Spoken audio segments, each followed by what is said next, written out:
nangunguna sa inyong mga radyo. Maaasahang public service. DZXL 558. Ang programang ito ay hatid sa inyo ng National Nutrition Council. Nandito na ang programang kung saan ang kalusugan ay number 1. 21st at 22nd KBP Golden Dove Awardee for Best Radio Public Service Program. Radyo mo sa nutrisyon. Mga usaping ukol sa pangkalahatang kalusugan. Matutugunan ang inyong mga katanungan ukol sa samu-saring issue ng maayos na pangangatawan. Radyo mo sa nutrisyon. Mula ulo hanggang paa. Busog sa impormasyon. Hitik sa ekspertong kaalaman. Radyo mo sa nutrisyon. Malusog na katawan, malusog na isipan para sa produktibong mamamayan. Narito na ang inyong mga kasama sa kalusugan. National Nutrition Council Executive Director, Assistant Secretary of Health, Bernie Flores, at si Rod Marcelino.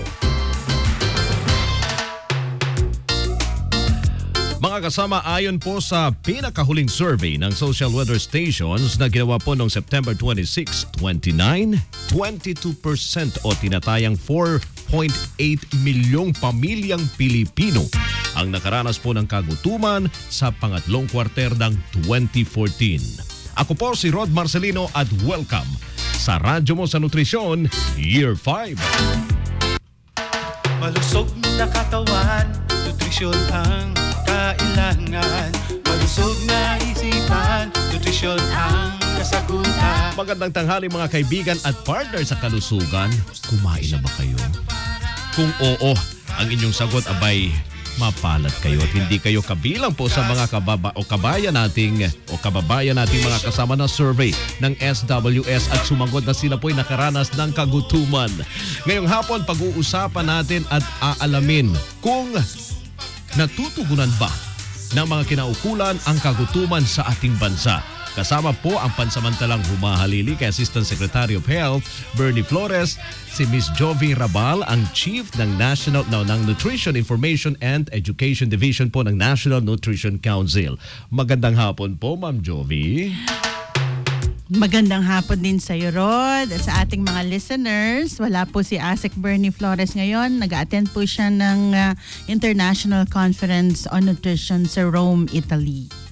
Ayan po. Ayon pa rin po sa social weather stations, nananatiling nasa 4.4% o 970,000 pamilya ang nakakaranas ng severe hunger. Lumitaw din sa social weather station's third quarter hunger survey na tumaas ang insidente ng gutom sa lahat ng lugar sa Pilipinas maliban po sa Mindanao. Ang Metro Manila naman ay nagtala ng 22% hunger rate nitong ikatlong quarter. Bagamat ito'y mas mababa sa 23.5% na average noong 2013.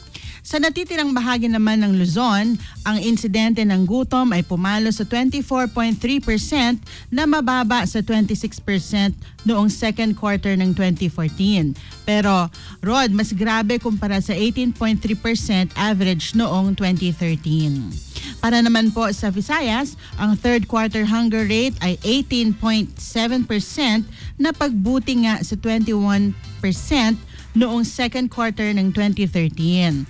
Pero mas malala sa 16.1 average noong nakarang taon.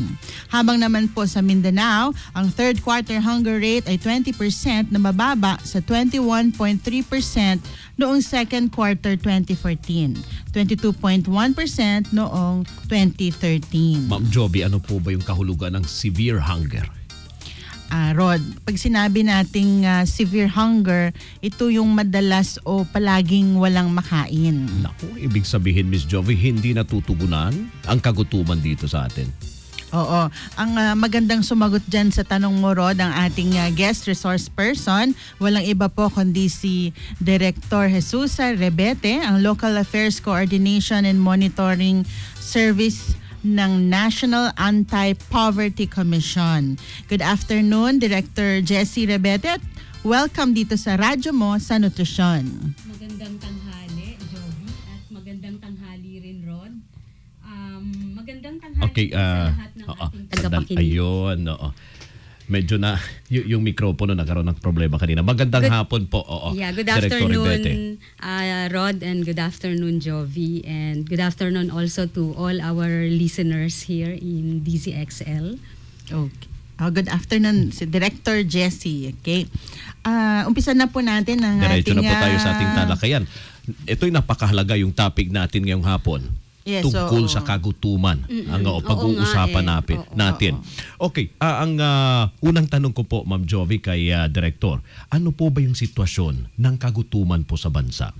Actually, yung data, no, SWS survey yan ng hunger. At actually yun yung ang sinusukat natin ngayon sa hunger, yung malnutrition. Opo. At wala talagang direct na pagsukat dun sa kagutuman. Kung titingnan mo yung SWS survey siya talaga ng across the country, 1,200 families yan across, di ba? Pero maganda rin siyang panukat dun sa percentages ng kagutuman. Pero kami halimbawa, ang mas ginagamit namin dun sa pag-target namin ng mga beneficiaries sa aming mga programs ay yung poverty data at yung mga local data. Halimbawa, ang NNC, meron silang mga local data on malnutrition.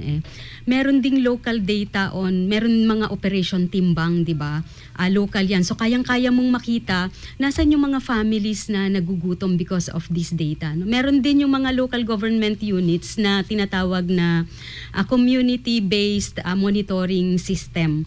Isang household level survey siya na ginagawa ng mga munisipyo na marami-raming mga indicators, no.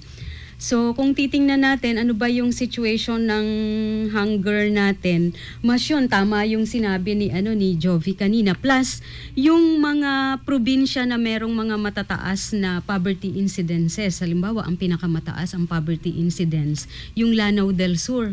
Kasi kung titingnan mo yung sa Mindanao po yan, di ba? Sa Mindanao, ito sa ARMM. Oo. Kung titingnan mo kasi, yung pagkain, parang income-based din siya, di ba? Dahil kung wala kang pambili ng pagkain, wala kang kakainin. Pero actually, more than that, availability then of food. No? Kaya nga food security rin yung tinitingnan natin. Dapat yung merong mga available sources of food sa family, no, na nandyan lang sa paligid ng tahanan nila. Kaya ngayon ang government, actually Rod and Jovi, yan yung tinatarget ngayon. Promotion of availability of food at the household level. Actually yung NAPSI merong mga initiatives on that. So, dun po sinabi nyo sa mga pinagkukunan nyo yung poverty data na parang kinoconnect nyo na mas kung ikaw ay mahirap, mas likely na ikaw ay makakaranas ng kagutuman. Ganun po ba yan? So, yung severe yung extreme poverty. Oo, yun yung iba kasi yung level ng poverty din.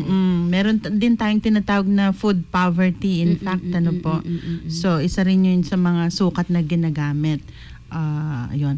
Doon po naman po kasi sa FNRI, isang simpleng tanong din sa mga nanay na sinurvey,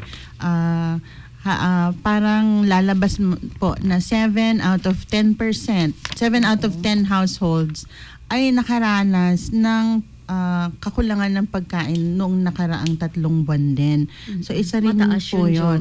Actually mataas siya. Oo. So sino po ba sa tingin ninyo yung may problema ng kagutuman sa ating bansa? Alam mo, ang mga pinakamahihirap na sektor kasi sa Pilipinas ay ironic nga pero ang mga pinakamahihirap na sektor, yung mga magsasaka, yung mga mangingisda, na sila yung kumukuha ng sources of food para sa atin, di ba? Sila yung lumilikha ng pagkain para ng bigas, ng vegetables, ng isda, no, para sa ating lahat. Pero matataas ang poverty talaga sa mga sektor na yan. Mataas din ang poverty sa mga kababaihan. Kaya kung titingnan natin sino yung medyo madalas nakakaranas ng gutom, mas malamang sila yon, no, yung mga sektor na yan. Pero kung titingnan mo, Jovi, yung SWS survey, mataas sa Metro Manila. Kung titingnan mo, maliit ang poverty incidence sa Metro Manila. Pero kung ang pag-uusapan natin accessibility of food, yung nandyan lang available in the around the home, baka doon tayo merong problema. Baka din sa Metro Manila, marami rin kasing mga tinatawag nating urban poor. Kasi halimbawa, kahit mayaman ng isang syudad, marami rin mga kababayan natin na naghihirap kahit nasa syudad. So isa rin po pala sila sa mga grupo, sektor na ating bayan na nakakaranas ng kagutuman. So sinabi niyo po, ano naman po yung tingin niyo yung pangunahing dahilan ng kagutuman dito sa ating bansa? Ang mga pangunahing dahilan ng kagutuman dito, mabibilang mo lang yan sa mga tatlo siguro. No? Yung una, availability ng pagkain.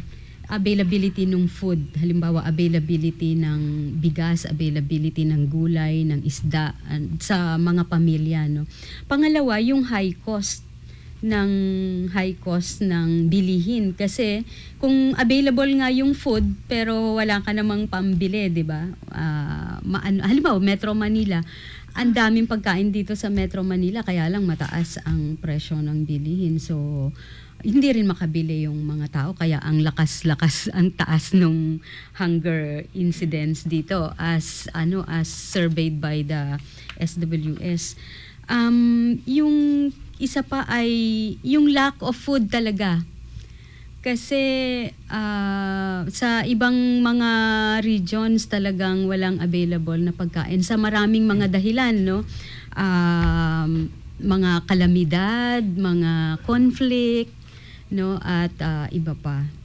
Yung sinasabi niyo po yung mga factor kung bakit tumataas yung mga nagugutom doon sa nasabing lugar, ma'am. Actually, may ginawa ring study commission ng NNC. Ina-analyze yung datos ng SWS. So, nakikita na tumataas ang kagutuman. Pag previous 6 months, tumataas yung underemployment, yung kakulangan ng sapat na kinikita, at saka yung pagtaas ng presyo ng bilihin. Lalong-lalo na yung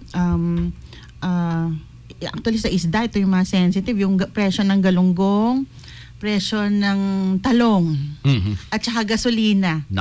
Yun. Pag medyo tumaas yun, medyo expect natin na dadami yung mga nagugutom. So it's really, tama si Director na it's a matter of kakulangan ng pambili at dahil nga rin sa kakulangan ng empleyo. So kailangan talaga ang sagot ng kagutuman, mabigyan ng trabaho. Bawat Pilipino. Oo.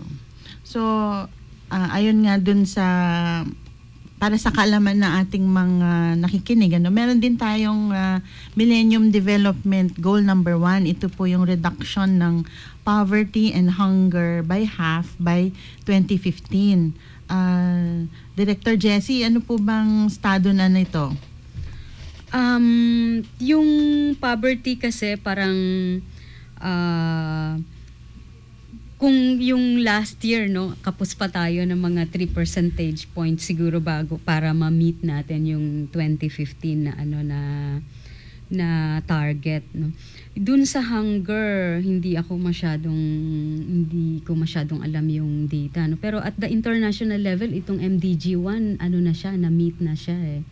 Tayo lang sa Pilipinas, humahabol tayo talaga. At yung gobyerno natin ngayon talagang gustong habulin na ma-meet natin ito, kaya maraming mga funds for anti-poverty yung binibigay natin sa mga tao, particularly at the local government units, kasi aggregate ang poverty incidence sa national, 'di ba? Kung yung mga local government unit hindi nila natutugunan yung pagpapababa ng poverty sa kanilang lugar, mas malamang mahahatak yung national poverty rate. Kaya ang gobyerno ngayon ang mas tinutulungan talaga yung mga munisipyo para matulungan sila na ma-reduce ang kahirapan sa kanilang mga lugar. So saan po ba yung lugar na masasabi natin yung hindi maganda yung kanilang pag-abot ng tinatawag nating food threshold, na ibig sabihin sila rin yung mga nagugutom. May data ba ho kayo kung anong mga probinsya ito? Oo, next to Lanao del Sur, Eastern Samar. Yung Lanao del Sur, 67.3 ang poverty incidence nila. Ang Eastern Samar, 55. Apayao sa North, no, sa Luzon. Tapos ang next na yan, ARMM uli, Maguindanao. At saka Zamboanga del Norte, sila yung top 5 poorest provinces. Alam mo, ang nakakatuwa, yung poorest municipality dati, ang Siayan, na 90 plus yung poverty incidence niya pero ngayon, grabe ang reduction of poverty sa Siayan. Nag-drop sila ng mga 20 percentage points sa poverty, no? Dahil talagang very comprehensive yung natin dyan, poverty reduction initiatives dun sa Siayan. Nasa siya Zamboanga del Sur. Okay. So halos halong Mindanao at saka Visayas yung binanggit ninyo mga probinsya. At saka merong isa sa Luzon. So Lanao del Sur, Apayao, Eastern Samar, Maguindanao at Zamboanga del Norte yung mga probinsyang mataas ang poverty incidence, na malamang mataas din ang ang rate ng kagutuman. Okay. Alright, mga kasama, break muna tayo para sa ating nutrition word for the week, food threshold. Ayan. Jovi? Yes. Alam mo ba, Rod, na ang food threshold ay ang minimum na income o kita na kinakailangan upang matugunan yung pangunahing pangangailangan sa pagkain para mabigyan ng kasapatan ang nutritional requirements na batay naman sa recommended energy and nutrient intakes na itinakda ng Food and Nutrition Research Institute para masiguro ang pagiging produktibo ng isang individual. So ang kita ng isang pamilya na pasok sa food threshold ay tinatawag na subsistence income, at ang pamilyang ang kita ay mas mababa sa food threshold ay tinatawag na food poor families. Maraming salamat po, Miss Jovi. At mga kasama, kung may mga tanong ho kayo tungkol sa ating topic ngayon, text lang po sa 0921-431-1044 for smart users. At para naman sa Globe, 0927-650-6795. At Sun subscribers, 0942-570-0106. Pwede rin po kayo tumawag sa 8822-2374. At paalala, pwede nyong pakinggan muli at mapanood pong ating episode ngayon at yung nakaraan. Punta lang po kayo sa Radyo Mo sa Nutrition Channel, youtube.com/Radyo Mo sa Nutrition. One word lang po ang Radyo Mo sa Nutrition. At nasa Facebook din kami, Radyo Mo sa Nutrition, one word din po yon. I-follow nyo rin po kami sa twitter.com/Radyo Nutrition at i-add nyo na rin kami sa inyong circle of Google Plus. Samantala, dumako naman tayo mga kasama sa ating text question of the day. Ang unang 6 na makapagpapadala po ng tamang sagot ay magwawagi ng 100 pesos na halaga po ng cellphone load. Ma'am Jovi, ang tanong? Yes, ang ating text question of the day. Ito po ha. Saan sa Pilipinas itinuturing na pinakamataas ang insidente ng kagutuman? Naku, napakadali po. I-text lang po inyong sagot sa ganitong format. Full name, space, address, space, sagot at isend po sa 0908-579-6898. Magbabalik ang Radyo Mo sa Nutrisyon. Radyo Mo sa Nutrisyon. Nanay, gusto mo bang malusog at hindi malnourished ang iyong anak? Maaari mo siyang pasusuhin mula pagkasilang at pakainin siya simula 6 na buwan, at syempre tuloy-tuloy pa rin ang pagpapasuso mo kahit hanggang 2 taon o higit pa. Gutom at malnutrisyon, sama-sama nating wakasan. Isang masustansyang mensahe mula sa National Nutrition Council ng Department of Health. Sigurado ka bang malinis ang kinakain mo? Ang tubig mong iniinom, baka magkasakit ka. Tiyaking malinis at ligtas ang pagkain at inumin para iwas sakit. Gutom at malnutrisyon, sama-sama nating wakasan. Isang masustansyang mensahe mula sa National Nutrition Council ng Department of Health. Radyo Mo sa Nutrisyon. Welcome back mga kaibigan. Ang atin pong tinatalakay ay ang tanong na ng marami na kagutuman, natutugunan ba? Ang guest resource person natin ay walang iba kundi si Director Jessie Rebete ng National Anti-Poverty Commission.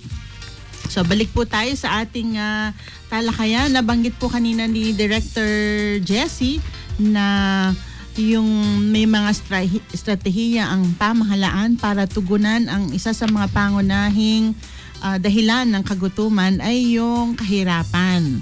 So Director Jessie, ano po ba yung mga pinakahuling estratehiyang ipinapatupad ng pamahalaan para matugunan ang kagutuman sa ating bansa at gaano po ka-epektibo ang mga ito? Iba-iba yung mga strategies. Halimbawa, ang DSWD, meron silang feeding program.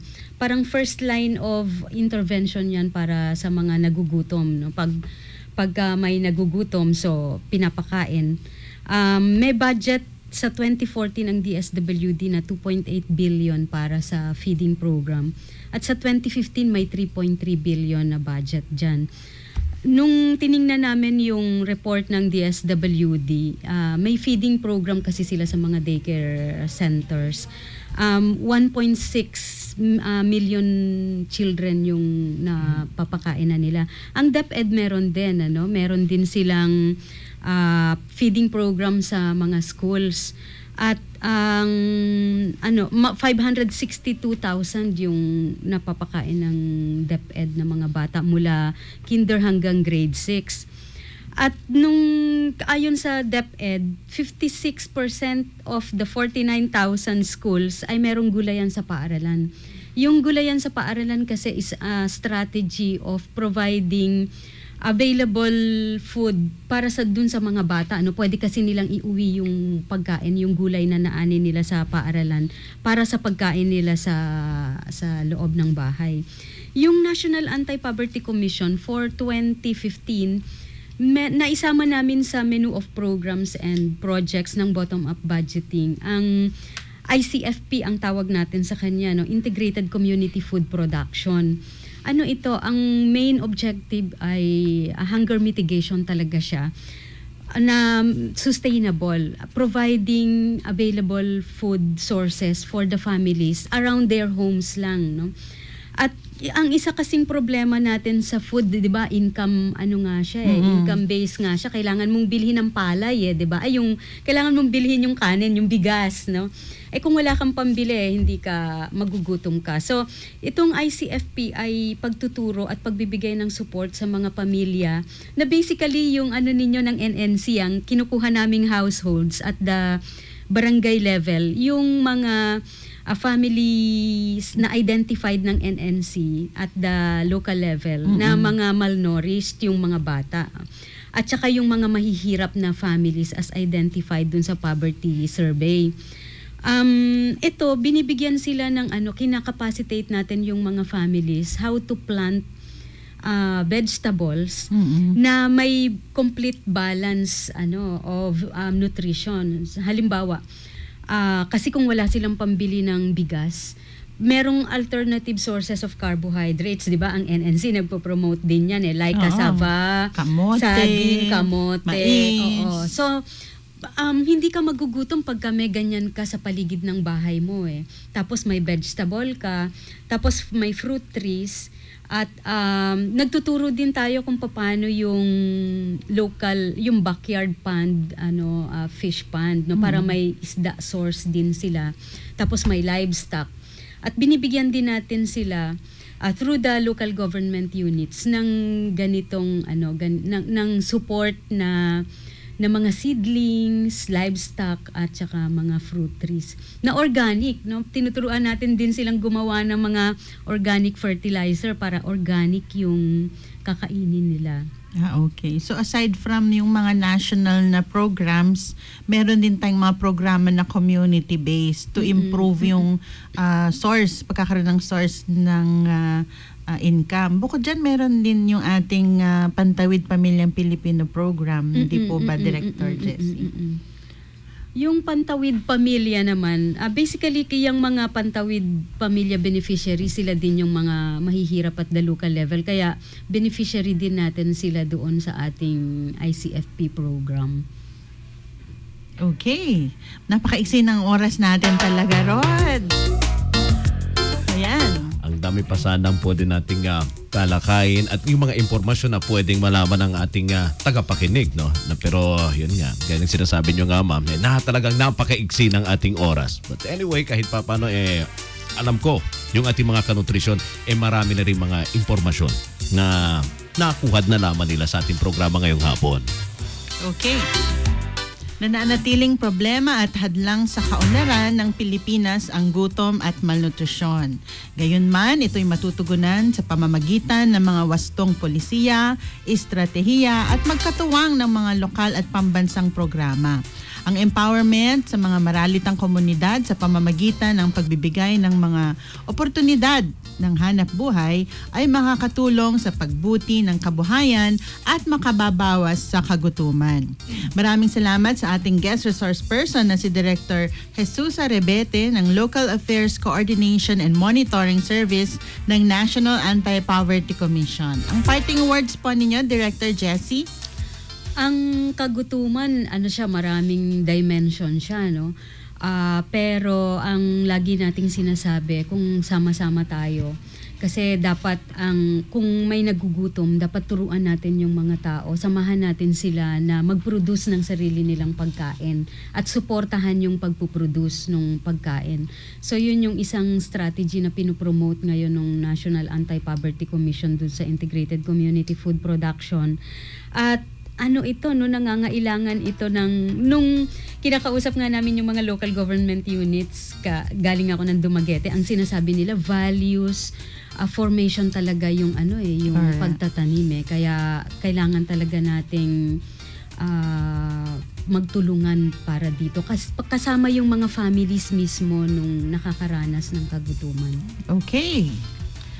All right, thank you very much, Director Arebete. Mga kasama, ito naman ang 6 na winners po ng TIG 100 pesos na cellphone load na unang nagbigay ng kanilang sagot sa tanong, saan sa Pilipinas itinuturing na pinakamataas pong insidente ng kagutuman? Okay, so ang sagot rito, Lanao del Sur, Alindo, Salima, Eastern Samar, Apayao, Maguindanao, Zamboanga del Norte. At ang mga sumagot ng tama at makakamit ng 100 pesos na cellphone load. Una dito si Carlito Lagidao ng Quezon City. Pangalawa, Ma'am Jovi, si Manuel Victoria ng Tondo, Manila. Ang pangatlo naman si Andrea Acosta ng Santa Cruz, Marinduque. Ang pang-apat si Jessa Lagaman ng Panabo City. Pang-lima si Richard Matias ng Sarangani. Layo. Nationwide. At ang pang-anim ay si Jovi. Ay, ako ba yan? Ako ba yan? Kayo po ba? Hindi, oo. Taga Davao Occidental to. Si Jovi Sapan. Ayun, from Malita, Davao Occidental. Congratulations po. Okay, dahil yan ang patuloy na serbisyo publiko ng Radyo Mo sa Nutrisyon. Alright mga kasama, tandaan po dito sa Radyo Mo sa Nutrisyon, bubusugin namin kayo sa impormasyon. Sisiksikin namin kayo ng mga tip tungkol sa tamang nutrisyon. At tutulungan namin kayong iwaksi po ang mga maling gawaing kumukontra sa mabuting kalusugan. Wastong nutrisyon, impormasyon. Solusyon, positibong aksyon.